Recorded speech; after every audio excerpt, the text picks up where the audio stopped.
A paz do Senhor, adolescentes e vencedores. Tudo bem com vocês?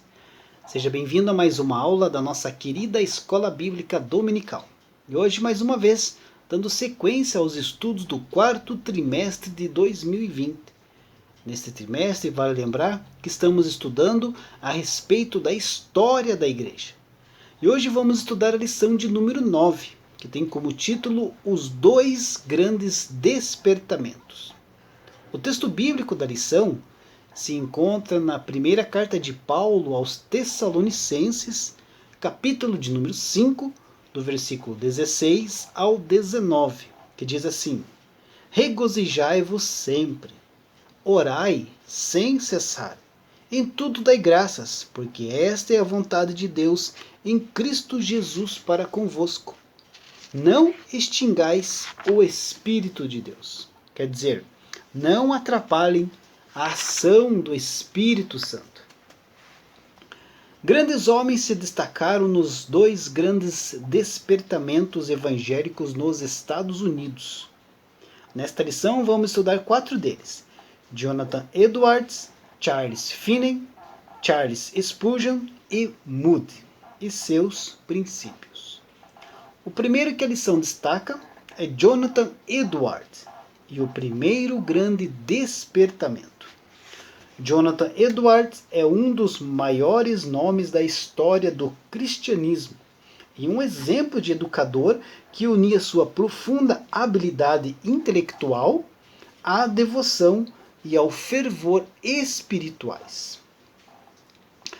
Bom, na lição passada, nós vimos que a Inglaterra tinha vivido o maior avivamento da história, E o homem usado por Deus foi John Wesley, não é verdade? Isso vimos na lição passada. Mas não foi só a Inglaterra que teve esse privilégio desse grande avivamento. A América do Norte também recebe um grande despertamento. O nome desta vez é Jonathan Edwards, teólogo e um dos maiores filósofos norte-americanos. Nasceu em West Windsor, Estados Unidos, filho de um ministro da igreja congregacional.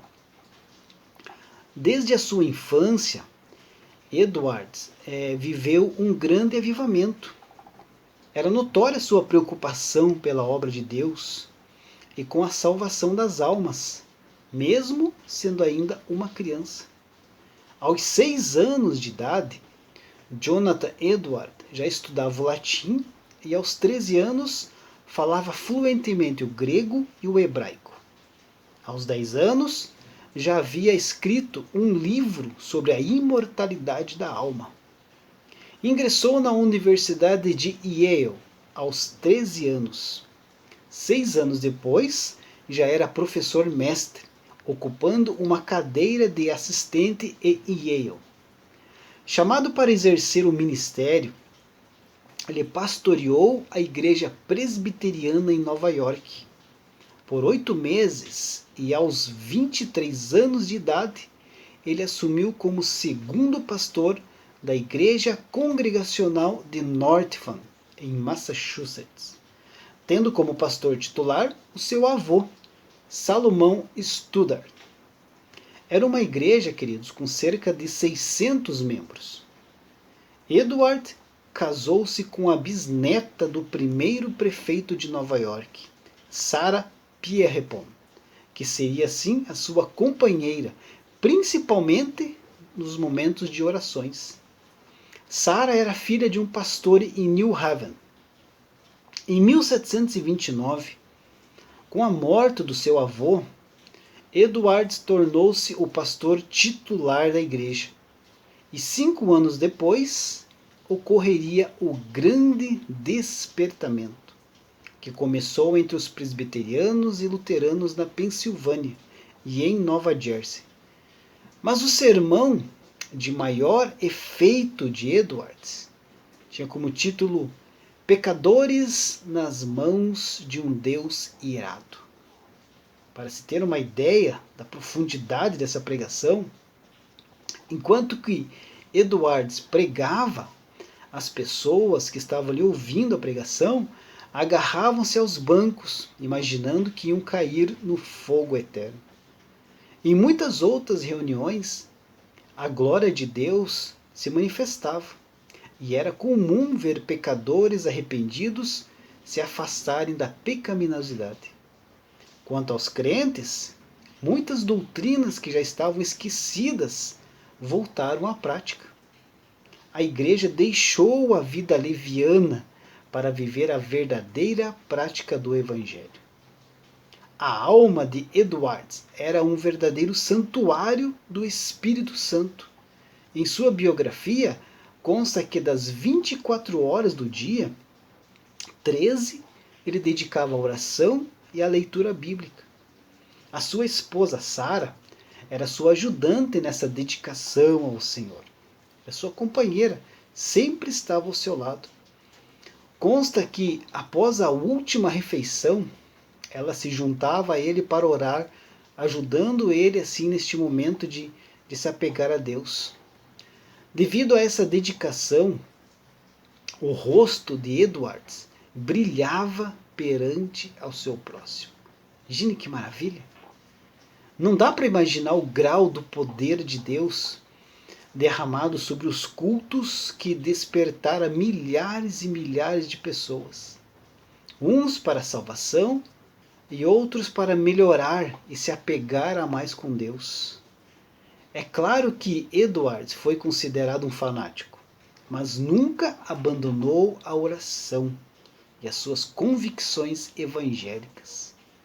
Seus biógrafos disseram que onde se falava a língua inglesa, ele era considerado o maior erudito desde os dias de Paulo e de Agostinho. Esse era Jonathan Edwards, um dos precursores e do primeiro grande despertamento espiritual dos Estados Unidos. O segundo nome que a nossa lição destaca é de Charles Finney, e o segundo grande despertamento. Charles Finney passou para a história como o apóstolo dos avivamentos, devido ao fato de ter sido o maior expoente de um dos maiores avivamentos da história. O segundo grande despertamento ocorrido no século XIX nos Estados Unidos. Então, outro que passou pela história da igreja como apóstolo do despertamento foi Charles Finney, que a lição vem destacar. Isso quase 100 anos mais novo que Jonathan Edwards, que foi responsável pelo primeiro grande despertamento. Ele nasceu em Connecticut em 24 de agosto de 1792. Ele era teólogo, abolicionista e avivalista estadunidense, isso quer dizer, dos Estados Unidos. Já era um grande líder aos 29 anos de idade. E sob a orientação do pastor George Washington Galé, formou-se pastor na igreja presbiteriana, embora tivesse várias divergências acerca da doutrina fundamental daquela igreja. Finney mudou-se para Nova York, onde pastoreou a igreja, onde foi ligado ao movimento abolicionista, pois ele negava a comunhão dos traficantes de escravos à igreja. Então Finney também não aceitava a maçonaria, de onde saíra antes de se converter, pois era grande conhecedor da maçonaria, pois havia alcançado o 3º grau como mestre maçom em 8 anos. A conversão de Finney, Charles Finney, aconteceu quando ele começou a ler a Bíblia e assistir às reuniões de orações. Ao ouvir os sermões do pastor Galé, ele percebeu que ainda não era salvo, até que em um domingo de 1921, ele resolveu o problema da alma e ter paz com Deus. Segundo Finney, logo após a sua conversão, ele tentou orar e não conseguia. Sempre parecia que alguém estava chegando. Foi quando ele pensou: se me envergonho de Deus perante o meu próximo, que também é pecador, Então do que me adianta orar?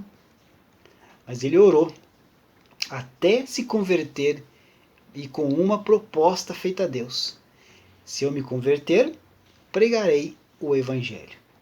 E aconteceu. Ao descrever o dia em que recebeu o batismo com o Espírito Santo, ele disse: nem sabia que havia tal coisa para mim. O Espírito desceu de tal maneira que parecia encher-me o corpo e a alma. É como se sentisse o próprio fôlego de Deus. Oh, que maravilha! O poder de Deus acompanhou Finney, de modo que ele abandonou a carreira de advogado, perdeu o gosto pela profissão e tornou-se um dos mais famosos pregadores do Evangelho. Charles Finney era um homem espiritual, um pensador equivalente a Aristóteles, a Kant e muitos outros. Todavia, nunca colocou a sua espiritualidade e nem o seu saber acima das Escrituras. Procurava crivar qualquer experiência pelas Sagradas Letras. Por essa razão, era um homem equilibrado espiritualmente, moderado e temperado pela sã doutrina. Não havia nele fanatismo, era apenas um arrebatado pelo amor às almas. As pessoas viam nele o poder do Espírito Santo. Conta que em certa manhã, os operários de uma fábrica de tecidos, nas proximidades do rio Oriscan, não conseguiram trabalhar. Finney foi fazer uma visita a eles. Adentrou a fábrica e assim que os funcionários o viram, sentiram-se culpados dos seus pecados. Duas moças foram tomadas de tão grande convicção que caíram por terra, chorando, só pelo fato de virem ele entrando pela fábrica. Eram muito comuns esses acontecimentos devido ao Espírito Santo pairar sobre a vida do irmão Charles Finney. Em Governor, no estado de Nova York, durante 6 anos não aconteceram os bailes e o teatro permaneceu totalmente fechado. Calcula-se que mais de 100.000 pessoas tenham aceitado a Cristo por meio das pregações de Charles Finney. Outros nomes também que a nossa lição destaca e podem ser citados quando o assunto é despertamento é de Dwight Moody e de Charles Spurgeon, que a nossa lição vem destacar aqui. Já no final do segundo grande despertamento, destacaram-se o pregador inglês Charles Spurgeon, chamado de Príncipe dos Pregadores, e o evangelista americano Dwight Lyman Moody, que de sapateiro tornou-se o maior ganhador de almas para Jesus no século XIX. Estima-se que ele tenha conquistado para Cristo mais de 500 mil de vidas que permaneceram firmes aos pés do Senhor. Então, quando o assunto é despertamento, Dwight Moody, é um nome importante que a lição vem destacar, pois acreditam que depois do apóstolo Pedro, ele tenha sido o maior evangelista de todos os tempos. Moody dizia que a Bíblia não nos foi dada para aumentar o nosso conhecimento, mas para mudar as nossas vidas. Imagine um homem que ganhe cerca de 500 mil de almas. Que maravilha! Outro que a lição destaca é Charles Spurgeon, que ali, como a lição disse, ele ficou conhecido como Príncipe dos Pregadores. Também não pode ser esquecido Spurgeon.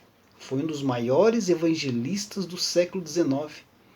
Após mais de 100 anos de sua morte, o seu exemplo de fé e prática do Evangelho ainda continua inspirando milhares de cristãos ao redor do mundo. Spurgeon causou muita agitação em Londres. A sua pregação brotou como um manancial no deserto espiritual em que vivia a Inglaterra e outros lugares da Europa naquela época. Em pouco tempo, Spurgeon se tornou uma figura célebre ao redor do mundo e foi reconhecido como uma das mentes mais brilhantes de sua época. Aos 50 anos de idade, Spurgeon pastoreava uma igreja de milhares de pessoas. Respondia uma média de 500 cartas semanalmente. Lia 6 livros teológicos por semana. E isso, dizia ele, representava apenas metade de suas tarefas. Dentre seus dons estava a capacidade de escrever. Comunicava sua mensagem escrita tão bem quanto a pregava. Que benção, né, irmãos? Esses exemplos de vida, esses avivamentos que aconteceram, esses homens aqui, é um exemplo para nós podermos nos despertar, fazer algo a mais. Tenho certeza que cada um de nós podemos fazer mais pela obra do Senhor. Se estamos passando por momentos difíceis, amados, não é momento de nos acomodarmos. É momento de olhar a vida desses homens, desses pregadores, esses exemplos que se dedicaram tanto à obra do Senhor, que foram responsáveis por grandes avivamentos, acontecimentos sobrenaturais, e aplicar em nossa vida. Para terminar, queridos, nós não podemos nos esquecer que todos os avivamentos da história só foi possível devido à primazia que deram à leitura da Bíblia, ao cultivo da oração e à preservação da sã doutrina. Deus abençoe a sua vida e até a próxima aula, se Deus assim permitir.